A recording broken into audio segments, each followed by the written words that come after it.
우리에게 주신 하나님의 말씀 누가복음 18장입니다.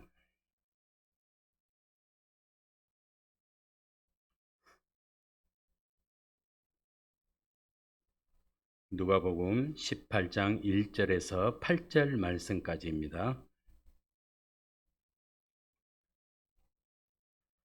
다 찾으셨으면은 우리 같이 읽겠습니다. 예수께서 그들에게 항상 기도하고 낙심하지 말아야 할 것을 비유로 말씀하여 이르시되 어떤 도시에 하나님을 두려워하지 않고 사람을 무시하는 한 재판장이 있는데 그 도시에 한 과부가 있어 자주 그에게 가서 내 원수에 대한 나의 원한을 풀어 주소서 하되 그가 얼마 동안 듣지 아니하다가 후에 속으로 생각하되 내가 하나님을 두려워하지도 않고 사람을 무시하나 이 과부가 나를 번거롭게 하니 내가 그 원한을 풀어 주리라. 그렇지 않으면 늘 와서 나를 괴롭게 하리라 하였느니라. 주께서 또 이르시되 불의한 재판장이 말한 것을 들으라. 하물며 하나님께서 그 밤낮 부르짖는 택하신 자들의 원한을 풀어주지 아니하시겠느냐?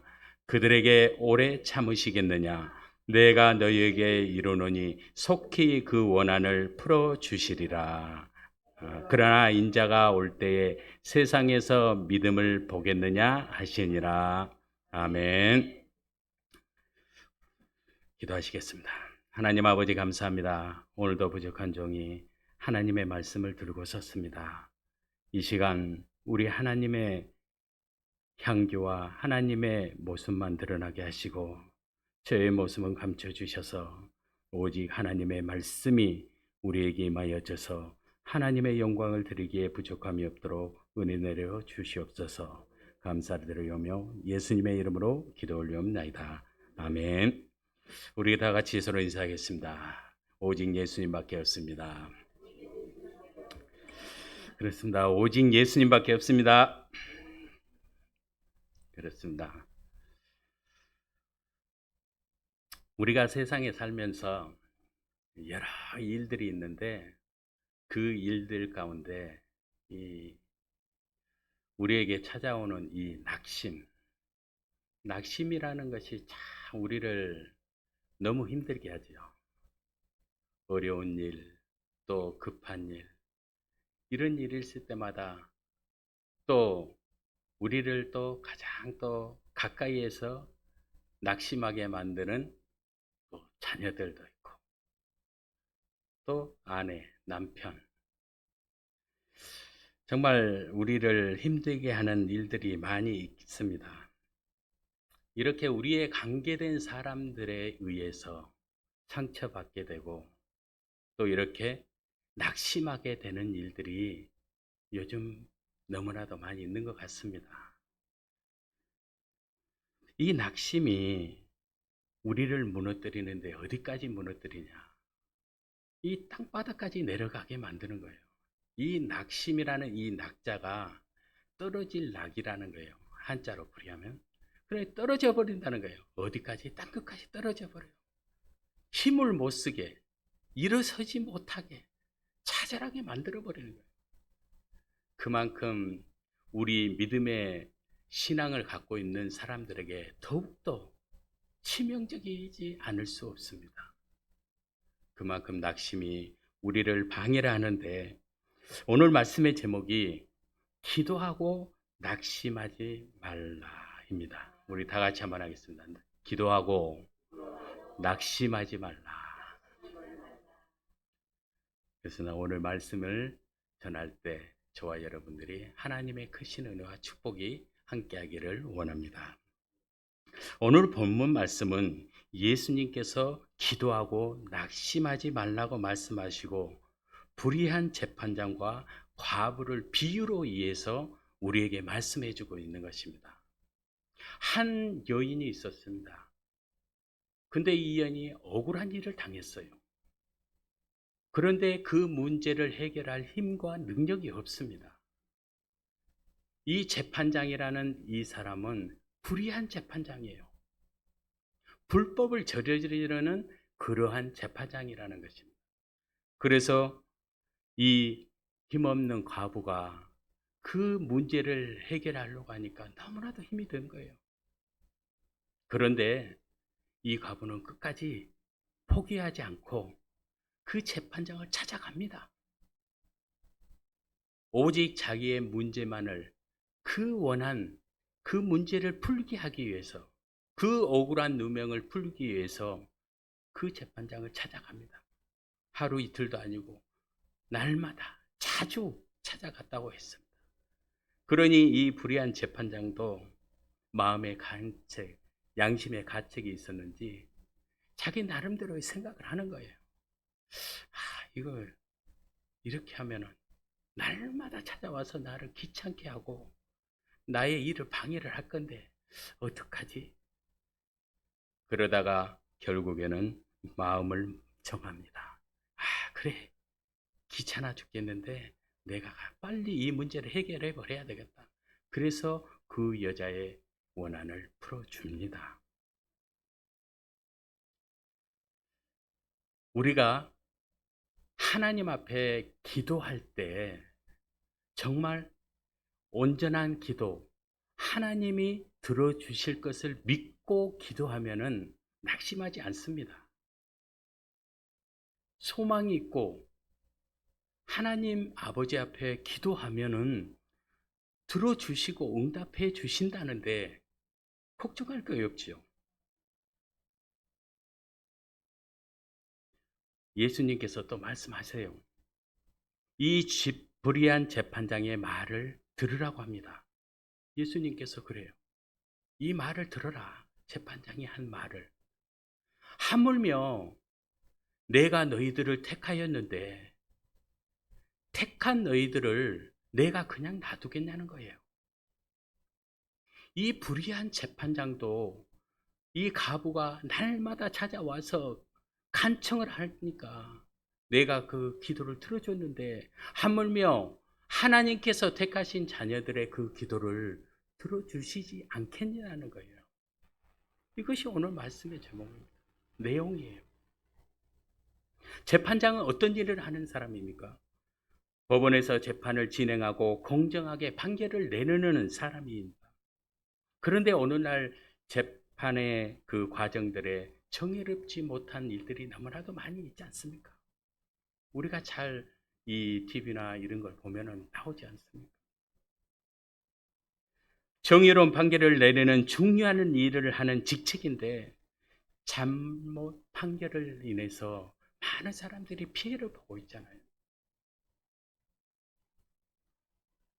예수님께서 그들에게 항상 기도하고 낙심 말아야 할 것을 비유로 말씀하여 이르시되 어떤 도시에 하나님을 두려워하지 않고 사람을 무시하는 한 재판가지 있었는데 그 도시에 한 과부가 있어 자주 그에게 가서 내 원수에 대한 나의 원한을 풀어주소서 이렇게 이야기합니다. 먼저 우리는 기도하고 낙심하지 말아야 됩니다. 예수님께서 기도하고 낙심하지 말라고 말씀하고 있습니다. 이 말은 기도를 해도 우리에게 낙심이 올 수 있다는 것을 말씀하고 있습니다. 본문의 내용을 보면 불의한 재판장과 한 과부가 나와요. 성경에 보면은 고아와 과부에 대한 많은 구절들을 찾아볼 수가 있는데 출애굽기 22장에 보면은 약자 보호법이 있습니다. 22절과 23절에 보면은 너는 과부나 고아를 해롭게 하지 말라. 내가 만일 그들을 해롭게 함으로 그들이 내게 부르짖으면 내가 반드시 그 부르짖음을 들으리라 그랬습니다. 사회적으로 약자인 고아 과부를 해롭게 하지 말라는 것입니다. 시편 68편 5절에도 보면 그의 거룩한 초소에 계신 하나님은 고아의 아버지시며 과부의 재판장이시라. 하나님께서 고아의 아버지가 되시고 우리를 고아와 같이 내버려 두시지 않는다고 말씀하십니다. 이 말씀을 볼 때 하나님은 약자 편이 되신 분임을 알 수가 있어요. 당시 사회적으로 얼마나 약자들이 고통을 당했는지 알 수가 있습니다. 신명기 14장 29절에도 너희 중에 분깃이나 기업이 없는 내인과 내 성중에 거루하는 객과 및 고아와 가부들이 와서 먹고 배부르게 하라. 그리하면 내 하나님 여호와께서 내 손으로 하는 범사에 내게 복을 주시리라 그랬습니다. 하나님께서 오늘 말씀하고 있습니다. 약자를 도와주라. 그리하면 범사에 내게 복을 주신다고 말씀하고 있습니다. 오늘 말씀에 하나님을 모르고 사람을 무시하는 불의한 재판장은 그렇지 않았어요. 약자를 무시하고 없는 자를 업신 여기는 그러한 재판장이었습니다. 왜 그렇습니까? 하나님을 모르기 때문에 그렇습니다. 하나님을 무서워하지 않는 자이기에 얼마나 겁없이 자기 마음대로 재판의 판결을 내렸겠어요. 하나님이 어떤 분인가를 알아야 돼요. 하나님을 알아야 공정한 재판을 할 수가 있습니다. 법을 공부하는 사람들도 성경을 읽어요. 당시 재판할 때 불법이 성행하여 불법적인 거래들이 있었음을 알 수가 있어요. 이 재판장은 불법을 저지른 정의롭지 못한 재판장이었어요. 당시 고아와 과부는 약자편에 있었습니다. 무지하고 무능력자서요. 그래서 남의 도움, 타인의 도움을 받지 않고서는 혼자서 일어설 수 없는 그러한 연약한 자들이었다는 것입니다. 약한 자를 무시하고 공정하지 못한 재판으로 인해 약자에게 피해를 주는 그런 재판장, 그런 불우한 재판장이었습니다. 가부가 이 재판장을 찾아와서 원수에 대한 원한을 풀어달라고 외원을 합니다. 그러나 찾아와도 그는 그냥 무시해버립니다. 가진 자들은 잘못을 했어도 돈으로 문제를 해결해 버려요. 돈이 없는 가난한 자는 문제를 해결할 수 있는 능력이 없기 때문에 항상 피해자였습니다. 그래서 불의한 재판장은 항상 가진 것이 없는 사람들을 무시할 수밖에 없어요. 가진 것이 없는 자가 힘과 권력이 있는 사람을 상대로 문제를 해결하려고 하는 그런 일들은 정말 어려운 일입니다. 지금 우리가 살고 있는 이 시대도 그렇지 않습니까? 더구나 하나님을 모르고 사람을 무시하는 재판장인데 마음이 얼마나 악했겠어요. 권력을 가지고 자기 방식대로 얼마나 많은 불법을 저지르고 일들을 처리하였겠습니까? 그런 사람에게 자비나 사랑이 있겠습니까? 불쌍한 마음이나 약자의 마음을 생각이나 했겠어요? 이런 사람에게 약자들이 가서 부탁할 때 그 귀에 들어오겠냐는 것이에요. 그러나 이 과부는 끝까지 낙심하거나 포기하지 않았습니다. 끈질기게 간청을 합니다. 지금 과부의 처지를 보면 낙심되고 지치고 포기하고 싶을 정도로 힘들지 않았겠어요? 상황이 안 좋고 어렵고 도저히 희망이란 찾아볼 수 없습니다. 문제를 해결할 수 있는 능력이 없었어요. 그러나 이 과부는 상황을 보지 않습니다. 이것저것 따지지 않아요. 낙심하여 포기할 수 있지만 포기하지 않고 끝까지 붙듭니다. 사랑하는 성도 여러분, 우리에게 위기가 닥쳐왔을 때 기도하고 낙심하지 말아야 돼요. 기도하고 낙심한다는 것은 믿음의 기도가 아니라는 것입니다. 하나님을 믿지 못한다는 것이에요. 하나님께서 도와주실 것을 믿으시기 바랍니다. 이사야 41장 10절에 두려워하지 말라. 내가 너와 함께함이라. 놀라지 말라. 나는 내 하나님이 됨이니라. 내가 너를 굳세게 하리라. 참으로 너를 도와주리라. 참으로 나의 오른손으로 너를 붙들리라. 아멘. 우리 하나님께서 지켜주신다는 것입니다. 오늘 이 가부는 두려워하거나 무서워하지 않았습니다. 끈질기게 불의한 재판장을 쫓아다녔어요. 사랑하는 성도 여러분, 기도할 때 끈기 있는 믿음의 기도가 있어야 합니다. 그래야 낙심이 찾아오지 않습니다. 끈기 있는 기도는 영성을 만들어냅니다. 끈기가 있어야 하나님의 음성을 들을 수가 있어요. 그 간절함이 있어야 하나님을 만날 수가 있다는 것입니다. 끈기 있는 기도를 통해서 능력을 받게 되는 것이에요. 그런 능력이 저와 여러분들에게 있기를 주님의 이름으로 축복합니다. 또한 기도할 때 자신의 환경이나 처지를 붙잡지 말아야 돼요. 그래야 낙심이 안 됩니다. 환경이나 처지에 붙잡히면 안 됩니다. 그 상황만 바라보면 낙심하게 되어 있어요. 오늘 이 과부는 자신의 상황이나 처지를 생각하지 않았습니다. 이 재판장이 하나님을 모르거나 사람을 무시하거나 그것에 치우치지 않았다는 것입니다. 그것에 신경을 안 썼어요. 오직 재판장을 통해서 나의 원한을 풀어야만 한다는 그 생각만 있었습니다. 그래서 그 일에 집중한 것입니다. 포기하지 않았습니다. 현재의 자신의 처지를 바라보지 않았어요. 지금의 형편과 처지를 생각했다면 절대 그 원한을 풀 수가 없었을 것입니다. 낙심하고 포기했을 것이에요. 우리는 어떻습니까? 상황을 보고 그 상황에 붙들려 버려요. 걱정만 하고 고민만 합니다. 그래서 또 생각을 해요. 인간적인 생각과 방법을 찾습니다. 이리 재고 저리 재고 해요. 그런다고 문제가 해결되지 않습니다. 내가 하려고 하면 지금 상황이 바뀌지 않는다는 것이에요. 내가 하려고 하니까. 여전히 상황과 처지는 그대로 있다는 것입니다. 지금의 상황과 처지만 바라보면 낙심하게 되어 있습니다. 상황과 나의 형편 처지가 힘들고 어려울지라도 하나님께 믿음으로 맡기고 기도하십시오. 기도하면 하나님께서 도와주실 줄 믿습니다. 우리를 도와주실 분은 오직 하나님 한 분밖에 없다는 것입니다. 시편 121편 1절 2절에 보면 내가 산을 향하여 눈을 들리라. 나의 도움이 어디서 올까? 나의 도움은 천지를 지신 여호와에게서로이다.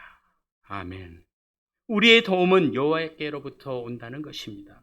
하나님 한 분만을 의지하고 믿음으로 간구하면 들어주신다는 것입니다. 기도의 응답은 하나님께로부터 온다는 것을 믿으시기 바랍니다.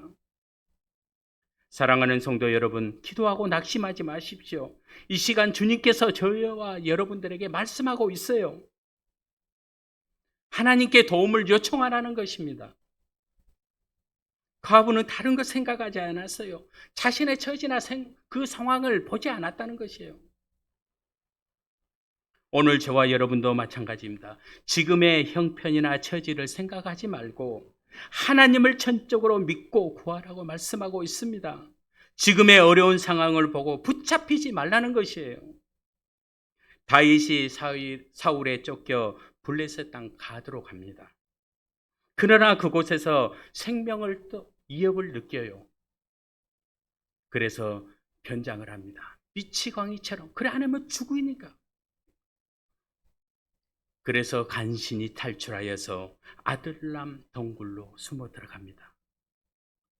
다윗의 상황을 보면 정말 견딜 수가 없을 정도로 힘든 사면초가의 상황이었어요. 그럼에도 불구하고 하나님께 지금의 상황에서 구원해 달라고 간절히 기도합니다. 지금의 상황에 낙심하지 않습니다. 힘들지만은 하나님을 찾습니다. 하나님께서는 기도하면 피할 길을 열어주십니다. 이것이 믿음의 기도입니다. 사랑하는 성도 여러분, 지금의 상황을 보지 말고 믿음으로 기도하고 낙심하지 않기를 주님의 이름으로 축복합니다.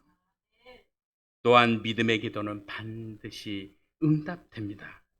이 믿음의 기도가 있어야지 낙심하지 않습니다. 응답된다는 것을 반드시 나에게 응답해 주신다는 것을 확신하는 것입니다. 확신이 있으면 낙심할 것이 없습니다. 본문 7장 7절 8절에 보면 하물며 하나님께서 그 밤낮 부르짖는 택하신 자들의 원한을 풀어주지 아니하시겠느냐? 그들에게 오래 참으시겠느냐? 내가 너희에게 이르노니 속히 그 원한을 풀어주시리라. 그러나 인자가 올 때에 세상에서 믿음을 보겠느냐 하시니라 그랬습니다. 예수님께서 말씀하세요. 하나님도 모르고 사람을 무시하는 이 불의한 재판장도 한 가부의 원한을 풀어주는데 하물며 택하신 자의 부르짖는 기도를 들어주시지 않겠느냐는 것입니다. 기도하면 반드시 응답된다는 것입니다. 우리의 모든 기도는 인내하고 기다리면 받을 수 있다는 것을 믿으시기 바랍니다. 믿음으로 기도하면 하나님께서 반드시 응답해 주십니다. 마가복음 11장 24절에 보면 그러므로 내가 너희에게 말하노니 무엇이든지 기도하고 구하는 것은 받은 줄로 믿으라. 그리하면 너희에게 그대로 되리라 말씀하셨습니다. 믿고 기도하면 그대로 이루어진다는 것입니다. 우리는 기도해 놓고 상황이나 환경을 바라보면서 믿음으로 기도했다는 것을 잊어버리고 또 그 상황 속에서 그 환경 속에서 잊어버리고 다시 돌아가는 거예요. 그래서 그곳에서 다시 근심 걱정하는 거예요. 이러지 말라는 거예요. 의심하지 말고 하나님께 응답해 주실 것을 믿고 기도해야 합니다. 끝까지 밀고 나가는 영적인 힘이 있어야 돼요. 하나님의 전능하심을 믿으십시오. 의심하게 되면요, 포기하기가 쉽습니다. 그래서 우리에게 확신이 필요합니다. 그런데 전능하신 하나님을 믿는 사람은 절대 포기하지 않아요. 끝까지 인내하며 응답이 올 때까지 기다리는 것입니다. 에베소서 1장 6절 7절에 보면 오직 믿음으로 구하고 조금도 의심하지 말라고 했습니다.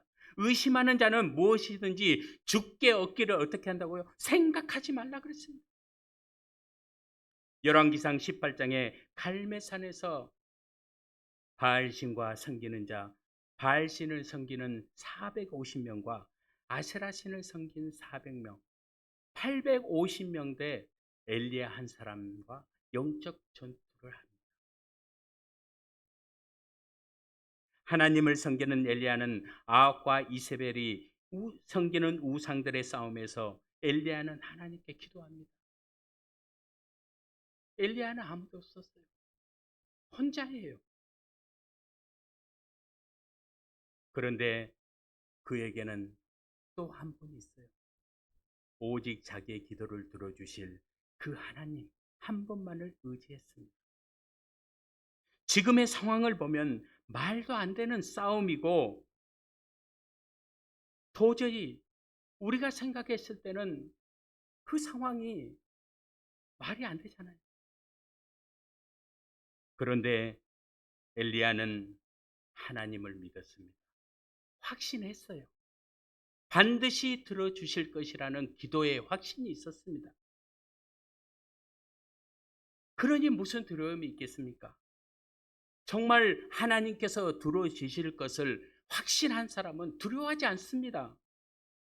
염려하지 않아요. 담대함으로 하나님 앞에 나가는 거예요. 이것이 기도하는 사람만이 가질 수 있는 능력이고 특권이라는 것입니다. 엘리야는 하나님께 기도함으로 대성을 거둡니다. 엘리야가 하나님의 능력을 믿지 못했다면 절대로 기적 같은 일들이 일어나지 않았을 것입니다. 정말 하나님의 능력을 믿으십시오. 하나님께서 나의 편이 되실 것이라는 것을 확신하십시오. 엘리야가 비가 오지 않기를 기도함으로 이스라엘 땅에 3년 6개월이라는 긴 시간 동안 심한 가뭄이 있었습니다. 그런 후에 엘리야가 아합에게 큰 빗소리가 있으니 걱정하지 마시고 산에 올라가서 먹고 마시라고 합니다. 지금까지는 비 안 온 것 때문에 걱정했고 정말 어떻게 해야 될 것인가를 마음속으로 가지고 있었기 때문에 제대로 자기 자신의 어떤 것을 누리지 못하고 조급해하고 있었던 것입니다. 그런데 엘리야가 확신을 합니다. 내가 기도하면 반드시 들어주실 것이라는 것을. 그래서 아합 왕에게 이야기합니다. 담대에게 왕이여 올라가시서 산에 올라가서 즐기십시오. 먹고 마시십시오. 자기에게 확신이 있었기 때문에 그래서 비가 곧 내릴 것이니 걱정하지 마시고 먹고 즐기라는 것입니다. 엘리야는 이미 응답받은 줄 믿고 비가 올 것이라고 장담했습니다. 그래서 혼자 산에 올라가서 또 기도를 합니다. 땅에 비를 내려달라고. 무릎을 꿇고 엎드려 얼굴을 무릎 사이에 놓고 간절히 기도합니다. 그런데 구름 한 점 없는 맑은 하늘에 비가 내릴 어떠한 징조도 보이지 않는 것입니다. 엘리야는 초조하거나 낙심이 되어 포기하고 싶기도 할 텐데 그러나 끝까지 포기하지 않았습니다. 자신의 처지나 환경을 보지 않았어요. 그래서 엘리야는 사환에게 바다 쪽을 바라보라고 말씀하십니다. 무슨 비가 올 정도, 징조가 있는가 살펴보라는 것입니다. 그러나 아무것도 보이지 않는 것입니다. 그런데 엘리야는 확신을 가졌습니다. 반드시 비가 올 것이다. 사환이 그러기를 7번째 때에 바다에 작은 손바닥만한 구름이 올라오는 것입니다. 사환이 엘리야에게 바다 위에 손바닥만한 구름이 올라온다고 말하니까 이제 엘리야는 와합에게 이릅니다. 왕이여, 속히 짐을 싸서 내려가십시오. 곧 비가 올 것이라는 것이에요. 비가 오면은 길을 막혀서 잘 가지 못하니까 빨리 짐을 챙겨서 이 산을 내려가라는 것입니다. 그런 후에 하늘이 깜깜하고 비가 내린 것이에요. 사랑하는 성도 여러분, 우리가 믿고 기도하면 하나님께서는 반드시 그 기도에 응답을 하십니다. 하나님이 응답 올 때까지 포기하지 않고 기도하면은 기도의 응답이 속히 올 줄로 믿습니다. 믿으시기 바랍니다. 확신하십시오. 기도하면은 들어주신다는 것을 확실히 믿고 나가십시오. 걱정할 필요가 없다는 것입니다.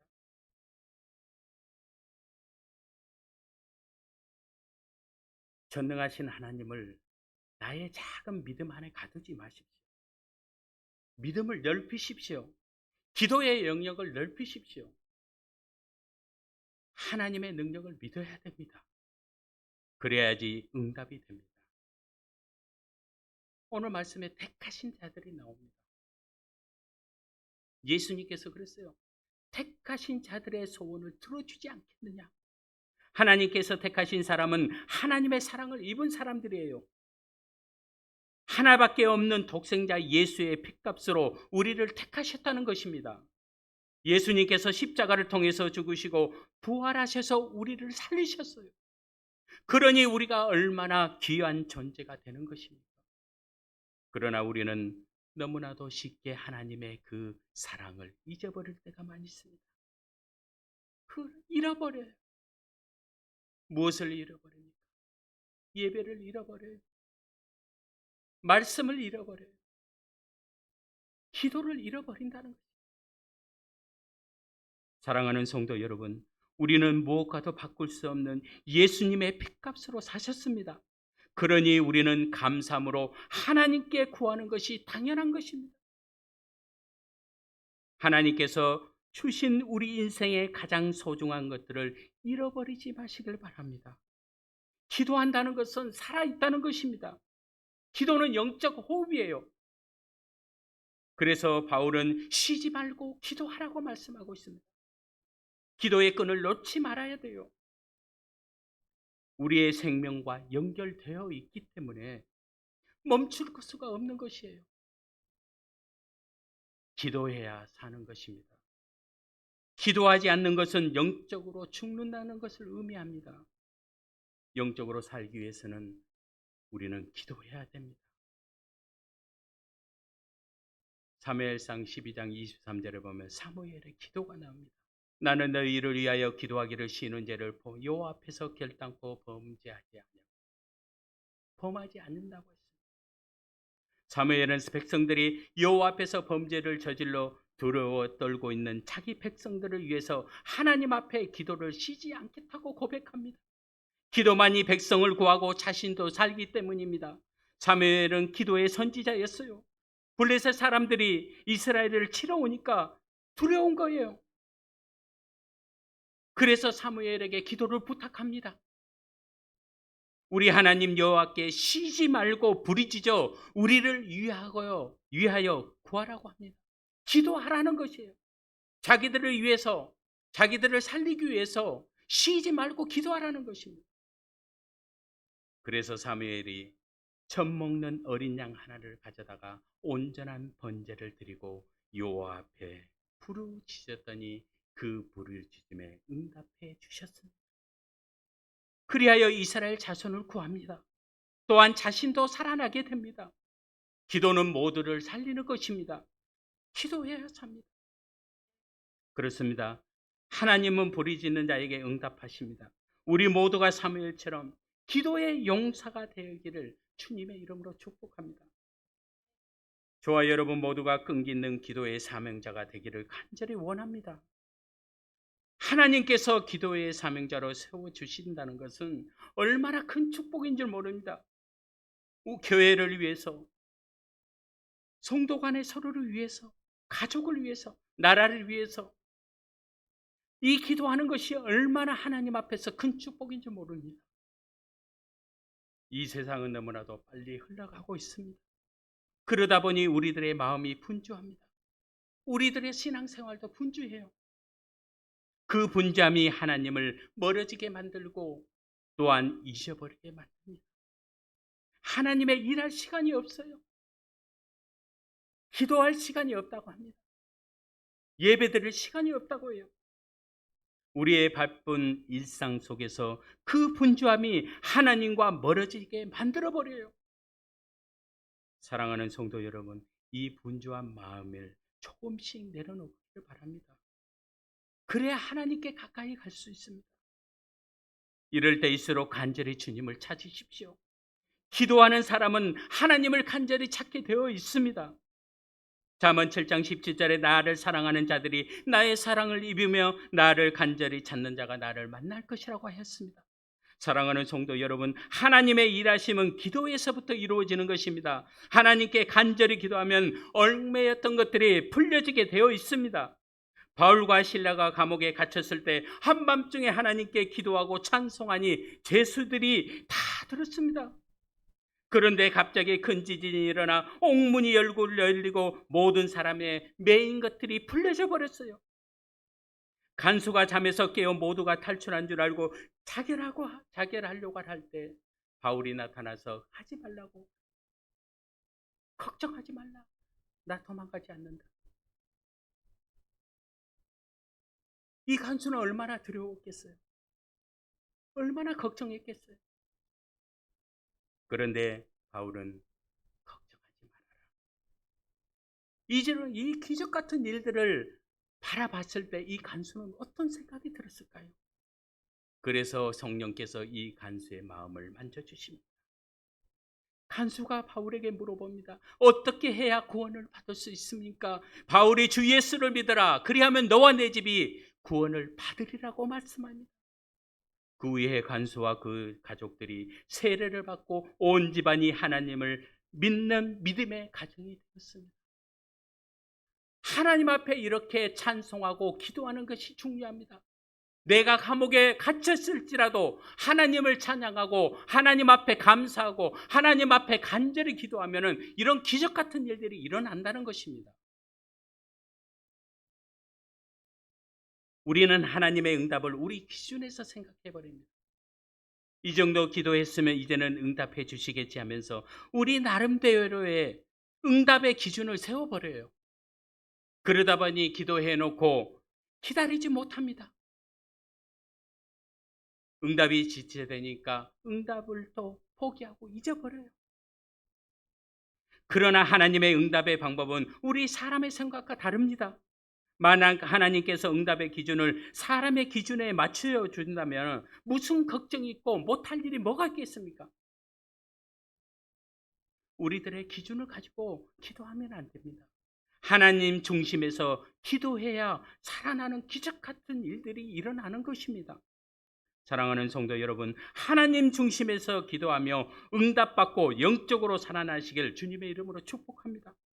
기도는 그리고 습관적으로 해야 돼요. 그래야 낙심이 우리에게 찾아오지 않습니다. 기도는 일상의 삶 속에서 습관적으로 이루어져야 합니다. 우리가 하루를 시작하면서 밥을 먹을 때, 차를 타고 무슨 일을 할 때 먼저 하나님 앞에 기도하면 시작되는 것입니다. 하루를 하나님께 우리의 인생을 맡기는 것입니다. 하루의 삶을 살아왔다면 하루의 마무리도 기도를 해야 됩니다. 이것이 하나님을 전적으로 신뢰하는 습관적으로 기도하는 성도의 자세라는 것입니다. 전적으로 하나님을 신뢰하고 의심하지 말라는 것입니다. 한 치 앞도 모르는 것이 우리의 인생의 삶이라는 것입니다. 우리를 살아가는 가운데 얼마나 사건 사고들이 많이 일어납니까? 생각지도 못한 일들이 하루아침에 일어납니다. 그러니 기도 안 할 수가 있습니까? 우리의 영혼을 하나님께 맡겨야 합니다. 우리의 영혼을 하나님께 맡겨질 때 가장 안전한 곳입니다. 예수님은 날마다 습관적으로 기도했습니다. 세례를 받으실 때부터, 광야에서 40일 밤낮으로 기도하였을 때도, 때로는 무리를 피하여 한적한 곳에서 어디서든 기도로 시작했습니다. 제자들을 데리고 산에 올라갈 때도 기도하였습니다. 겟세마네 동산에서, 습관을 따라 감난산에서도 기도하였습니다. 우리의 몸이 기도의 체질로 바뀌어야 합니다. 다니엘은 기도하는 사람이었습니다. 다니엘 6장 10절에 보면은 다니엘이 이 저서에 왕의 도장이 찍힌 것을 알고도 자기 집에 돌아가서는 윗방에 올라가 예루살렘을 향한 창문을 열고 전에 하던 대로 하루 3번씩 무릎 꿇고 기도하며 그의 하나님께 감사하였더라 그랬습니다. 다니엘은 몸에 밴 습관이 되어 기도하였습니다. 기도하는 것이 몸에 밴 것이었습니다. 다니엘은 죽음 앞에 서 있는데도 기도한 일에 습관이 되어 하루에 3번씩 예루살렘을 향하여 무릎을 꿇고 기도하며 감사했습니다. 기도가 습관처럼 되기 위해서는 우리도 시간을 정해놓고 짧지만은 간단하지만은 시간을 정해놓고 기도하면 습관이 됩니다. 기도 시간이 길지 않아도 좋아요. 짧은 기도라도 정해진 시간에 기도하는 습관이 되어야 합니다.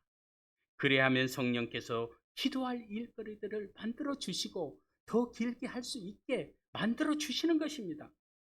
기도하는 시간을 내십시오. 우리가 영적으로 사는 길은 기도하는 것입니다. 마태복음 6장 7절에 기도할 때 이방인과 같이 증언본 붕언의 기도를 하지 말라고 했습니다. 정확한 기도를 해야 됩니다.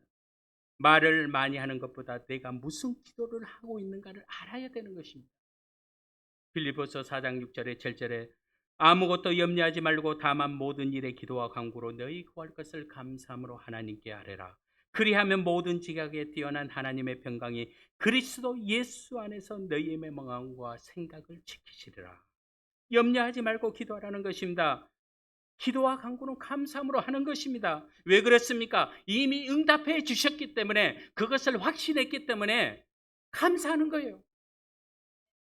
사랑하는 성도 여러분, 우리들의 기도가 습관처럼 몸에 밴 믿음의 기도가 되시길 주님의 이름으로 축복합니다. 말씀을 마무리하겠습니다. 구하라 그래하면 너에게 주실 것이요, 찾으라 그래하면 찾아낼 것이요, 문을 두드려야 그래하면 너에게 열릴 것이니 기도하고 낙심하지 마십시오. 기도는 반드시 응답되기 때문입니다. 지금의 나의 처한 상황을, 환경을 보지 마십시오. 하나님의 능력을 믿고 끈기 있게 기도하십시오. 기도는 영적인 능력과 힘이 된다는 것을 믿으십시오. 기도하면 살아나는 역사가 일어납니다. 사랑하는 성도 여러분, 몸에 밴 습관을 따라 기도하는 우리 모두가 되시기를, 그리하여 마지막 때 주님께서 찾으시는 믿음으로 깨어난 기도의 용사가 되시길 주님의 이름으로 축복합니다. 기도하시겠습니다. 하나님 아버지, 오늘 말씀을 통해서 기도하고 낙심하지 말라고 하셨습니다. 한 과부가 불의한 재판장일지라도 포기하지 않고 끈질기게 찾아가서 자기 원한을 풀었던 것처럼 우리들도 하나님께 끈기 있게 인내하면서 기도하여 영적인 기도의 사명자들이 다 되어지기를 간절히 원합니다. 우리의 간절한 기도가 하나님께 상달되어 속히 응답되게 하옵소서. 하나님 아버지, 우리 사랑의 교회 모든 성도님들 기도가 회복되고 기도의 문이 열리는 역사가 있기를 간절히 원합니다. 기도하는 것이 몸에 배어 습관을 따라 기도하는 우리 모두가 되게 하여 주시옵소서. 그리하여 성령의 불같은 은혜가 체험되게 하여 주시옵소서. 우리 사랑의 교회 기도하는 사람들이 든든히 세워져서 우리 사랑의 교회가 더욱더 든든한 교회가 세워지게 하여 주시옵소서. 감사를 드리오며 예수님의 이름으로 간절히 기도 올리옵나이다. 아멘.